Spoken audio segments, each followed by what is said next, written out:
And so what that means is I train the new pilots, and then I also give periodic evaluations to the experienced pilots. But some of these flights are 6 to 8 hours long, right? And so you can cover the aviation stuff in the first hour. And inevitably, we end up talking about money, life skills, things like that. And one thing we learned early on, don't take investment advice from a pilot, right? But the very general advice I try to help pilots understand is their number one expense in their lifetime as W-2 wage earners is going to be taxes. And that although the market has been on an incredible run for the past 15 years with a little maybe pause around COVID, it's good to mitigate your risk by exploring alternative investments. And I don't give a lot of specific advice, but just encourage them to be open. There's some good podcasts, and financial education is something that's not taught very well in our schools. And I'd be interested how in Moldova, I think we take so much for granted in the United States. But when you grow up in a different part of the world, sometimes security and risk mitigation, when you don't take it for granted, you're a little more disciplined, I think, with your approach to things.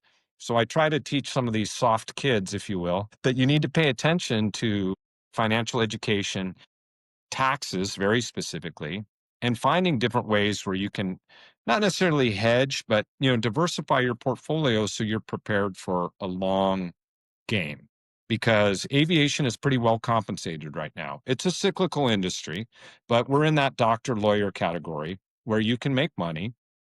But if you don't pay attention to where it goes or how much of it goes to taxes, you end up not being well prepared for the long game.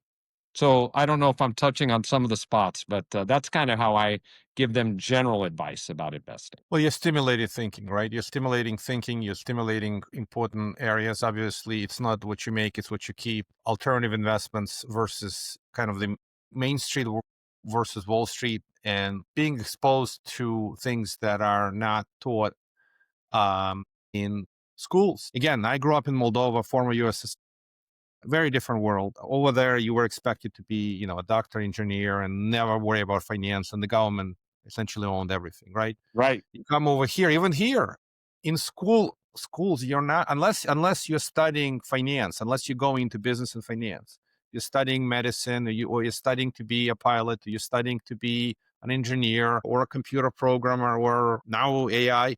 You're not being taught how to manage your money, how to invest. You're being taught how to be a good or a great professional in whatever your profession is, which is important. But at the same time, the rest of the education happens in the hours that you're not flying a plane, or hopefully it is. You're learning something while you're flying a plane, but it is something that we all learn through other interactions. And my 2 cents, and Wall Street just accustomed us all for many, many years that it has been very easy and it's simple, and people have invested over the 401ks, and all these automatic savings mechanisms are great. But at the same time, there are bulls and bears, and the markets turn. And we see like you said, we had a great bull run.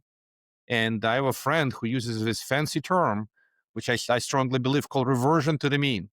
Things do revert to the mean. So when you get too ahead of where reasonable return should be, corrections do come in, and the markets do have they are at the whim of the mood. And if the mood changes, optimistic to fear, things can suddenly get very different. And alternatives are great or good for diversification, for having predictable income.